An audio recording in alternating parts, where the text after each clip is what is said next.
Everyone, कैसे हैं आप सब। उम्मीद करती हूँ हमेशा की तरह कि आप सब बहुत ही अच्छे हैं और बहुत अच्छे से पढ़ाई भी कर रहे हैं, अपनी पढ़ाई पे पूरा ध्यान कर रहे हैं, अपना ख्याल रख रहे हैं, खुश हैं, स्वस्थ हैं और अपनी धुन में मगन है ना। क्यों? क्योंकि फेस्टिवल आने वाला है भाई। कौन सा फेस्टिवल भाई? इतना बड़ा फेस्टिवल है ना। कैसे कह सकते हो कि हमको नहीं पता है? तो यस, दिवाली आने वाली है।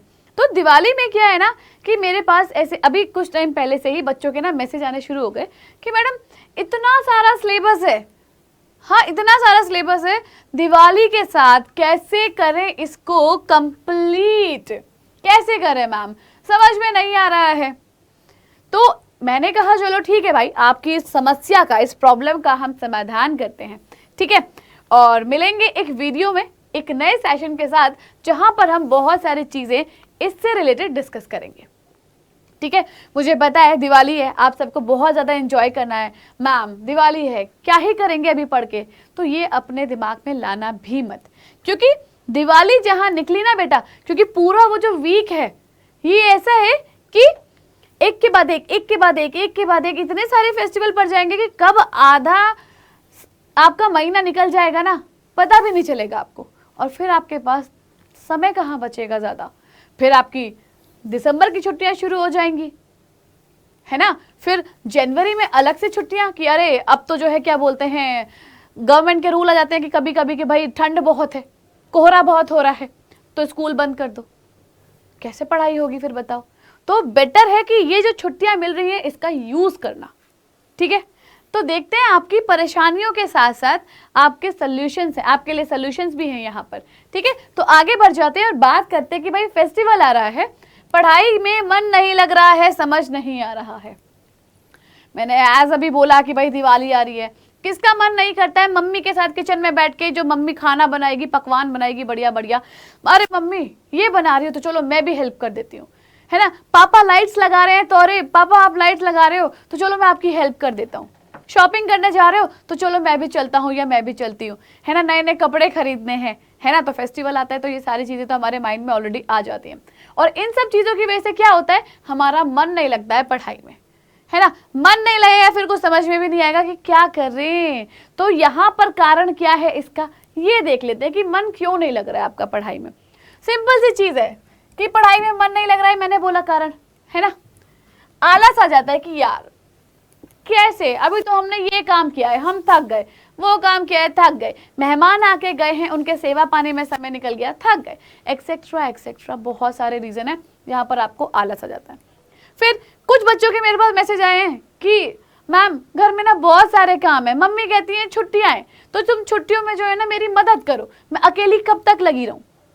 कोई बात नहीं, कर दो मदद मम्मी की, सही कह रही है वो भी, गलत नहीं कह रही है, ठीक है। मम्मी 365 दिन काम करती है, दिन के कभी शिकायत नहीं करती, साल के सॉरी, है ना, कभी शिकायत नहीं करती। तो कोई बात नहीं ना, 3-4 दिन काम कर लोगे तो क्या ही फर्क पड़ जाएगा। लेकिन यहाँ भी पढ़ाई को मिस नहीं करना है, बताऊंगी मैं आगे चल के कि कैसे, ठीक है। तो यहाँ पे भी कारण हो सकता है कि मन नहीं लगेगा, थक जाते हैं क्योंकि मेहमान आ रहे हैं।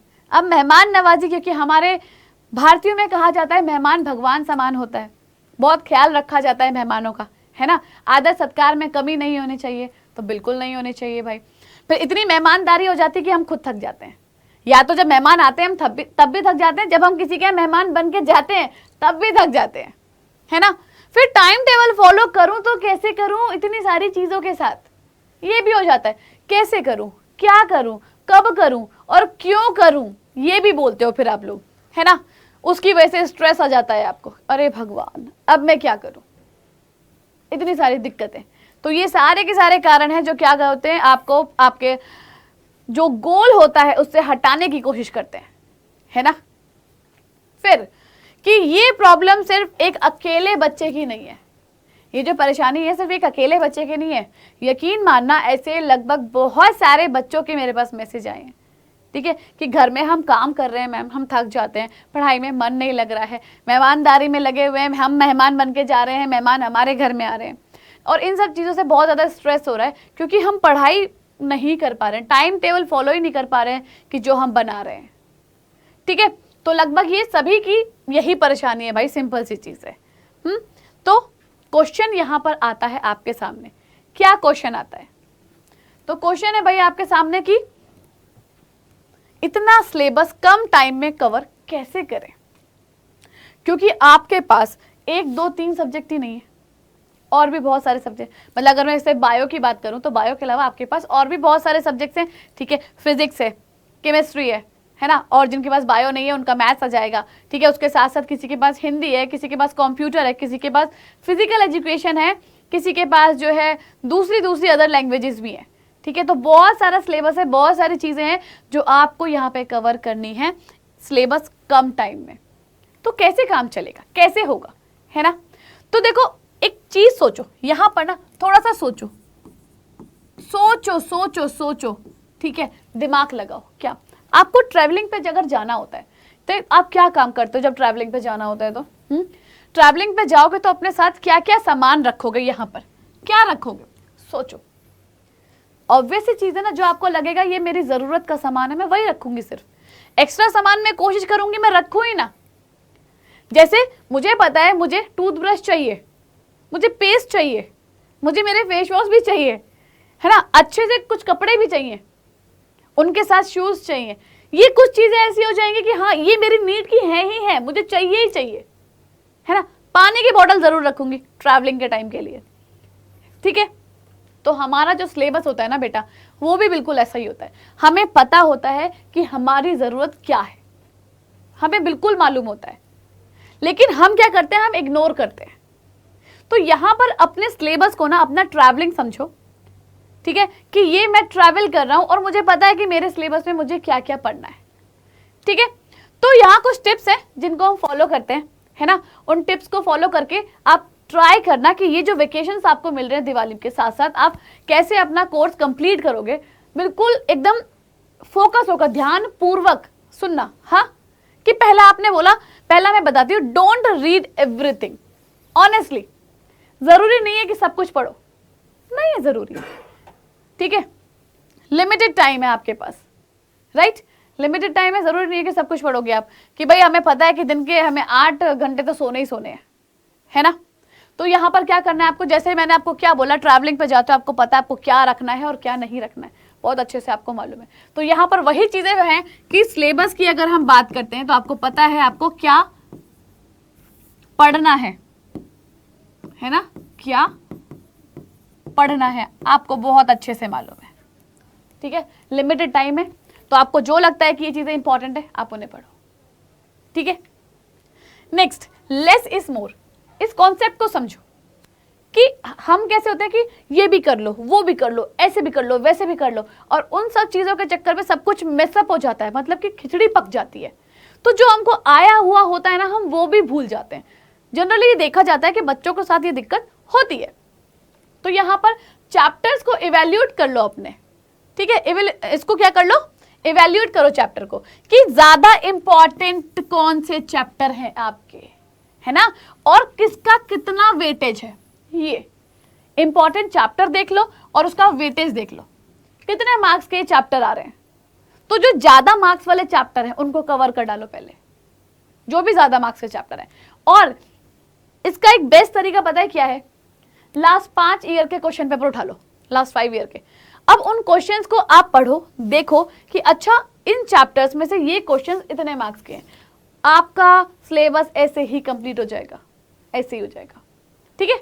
नेक्स्ट, कि एक आता है पार्किंग्स लॉ। ये पार्किंग्स लॉ क्या कहता है, ठीक है, लिखा इंग्लिश में है, मैं आपको समझाने की कोशिश करती हूँ। Work expand over the given long time period, यानी कि अगर आपकी जब गर्मियों की छुट्टियां पड़ती है ना, आपको बहुत सारा होमवर्क मिलता है, क्या करते हो आप लोग गर्मियों की छुट्टियों में? हाँ, अरे अभी तो पूरा महीना बाकी पड़ा है मम्मी, अभी नहीं कर रहे हम काम, कब करेंगे, रुको जाओ, है ना, थोड़े दिन बाद, थोड़े दिन बाद, थोड़े दिन बाद, यहाँ नानी के घर, मामा के घर, चाचा के घर, फूफा के घर, सबके घर घुमाए। होमवर्क से कोई मतलब ही नहीं रखा हमने, सबके घर घुमाए हम लोग, ठीक है।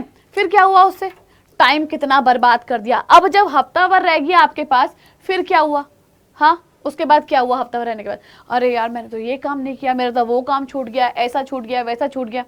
इसका मतलब कि हमारे पास जितना लंबा समय होता है ना, जितनी लंबी डेडलाइन होती है ना, ठीक है, जितनी लंबी डेडलाइन होती है, हम उतने क्या होते जाते हैं, आलसी होते जाते हैं। उतने आलसी होते जाते हैं। तो इसी चक्कर में ध्यान देना कि work expand over the given long time, जितना लंबा टाइम आपके पास होगा आप उतना ज्यादा डिले करोगे, ठीक है। तो shrinks in given short time period, यानी कि जितना छोटा टाइम पीरियड होगा ना, डेडलाइन होगी आपके पास, उतनी जल्दी काम खत्म करने की कोशिश करोगे आप लोग। समझ गए इस चीज को। फिर एक आता है कैलेंडर शेड्यूल, है ना, कि इसको रफ शेड्यूल बना लो अपना, डेडलाइन डाल दो कि ठीक है हमें पता है 30 दिन है महीने के हमारे पास, ठीक है, तारीख लिखी हुई होती है, पहला दिन गया, दूसरा गया, तीसरा गया, चौथा गया, पांचवा, मुझे पता है कि अगर मेरे पास सपोज करो इतने यहाँ तक मुझे अपना सिलेबस खत्म करना है, ठीक है, सिलेबस यहाँ खत्म करना है, तो मुझे पता है मेरे पास इतने दिन है और इतने चैप्टर है, तो मैं कोशिश करूंगी कि मैं एक दिन में एक चैप्टर पढूं, मैं कोशिश करूंगी बिल्कुल, ठीक है, और जो होते गए उस पर कट मारते जाओ, ये भी हो गया, ये भी हो गया। अब सोचो, लेकिन इसके लिए पंक्चुअल होना पड़ेगा, आपको सीरियस होना पड़ेगा, मजाक में नहीं होगा, क्योंकि अगर आपने क्या किया, अब यहाँ पर 2 दिन आपने गोल कर दिया, नहीं पढ़ा, तो सोचो जो चैप्टर यहाँ कंप्लीट होना था वो 2 दिन आगे शिफ्ट हो जाएगा यहाँ पर, तो आपकी डेडलाइन तो लंबी हो गई ना, सिंपल सी चीज है, डेडलाइन लंबी होगी, पढ़ ही नहीं पाओगे, ठीक है। नेक्स्ट आता है स्लीप गैप मेथड, यानी कि रात को जो भी हमने पढ़ा है ना, जो रात को हमने जो भी पढ़ा है, पढ़ के मस्त चैन की नींद सो जाना, पूरे दिन में काम करने के बाद, ठीक है, मेहमानदारी करने के बाद रात में 1 घंटा निकालना यार पढ़ने के लिए, पर पढ़ लेना, इतना कर लेना, ठीक है। मॉर्निंग में उठो, है ना, और उसको रिवाइज करो, एक रफ पेपर ले लो, रफ कॉपी ले लो, और क्या करो कि भाई आंखें बंद करके अपना ध्यान लगाओ कि रात में मैंने क्या पढ़ा था, और फर फर फर फर फर फर उसको पढ़ डालो, लिख डालो, मतलब कॉपी के ऊपर रफ में लिखो, जरूरी नहीं है कि पूरी एक एक लाइन लिखो कि आपने जो भी रात में पढ़ी, नहीं, जो इंपॉर्टेंट पॉइंट आ रहे हैं, अच्छा एक लाइन मैंने ये पढ़ी थी, एक लाइन मैंने ये पढ़ी थी, तीसरा ये इंपॉर्टेंट था, चौथा ये इंपॉर्टेंट था, ऐसे रफ बना लो बस, ठीक है, इतनी चीज क्लियर। चलो नेक्स्ट हैप्पी दिवाली, ठीक है, क्योंकि हम सभी को दिवाली बनानी है अपनी हैप्पी, लेकिन इन सारे के सारे टिप्स को फॉलो करने के बाद, ठीक है, आप सभी से रिक्वेस्ट है कि पढ़ना जरूर, पढ़ना छोड़ना मत। जितने भी टिप्स दिए हैं मैंने यहाँ पर सिर्फ इसलिए दिए हैं एटलीस्ट रात को सोने से पहले आप इसको फॉलो कर सको, ठीक है ना, फॉलो जरूर करना। 2 घंटा दिन, बस 2 घंटे रात में सोने से पहले इनको फॉलो कर लो, ठीक है, और सुबह उठने के बाद 1 घंटा मॉर्निंग में, 1 आवर मॉर्निंग में, क्योंकि मॉर्निंग में क्या होता है, हमारा माइंड एकदम फ्रेश होता है, ठीक है, माइंड एकदम फ्रेश होता है मॉर्निंग में। तो ये जो रात में आपने पढ़ा है ना, ठीक है, 2 घंटा, 1 घंटे में खाली रिवाइज कर लो, एक ऐसी रफ नोट्स बना के, सिंपल सी चीज है, इतनी चीज ओके है ना, जिससे आपकी दिवाली अच्छी बनेगी ही बनेगी, ठीक है। तो यस, आज के लिए बस इतना ही। मेरी और डाउटनट की पूरी टीम की तरफ से आप सभी को wish you a very happy Diwali. मैं चाहती हूँ आप सब लोग सेफ रहें, खुश रहें, अपना ख्याल रखें, और अपने साथ साथ कोशिश करें कि दूसरे भी खुश रहें, लेकिन दूसरों को खुश करने के चक्कर में अपने आप को ज़्यादा परेशान बिल्कुल नहीं करना है, ठीक है। तो बस हैप्पी दिवाली आप सभी को, है ना, and thank you so much.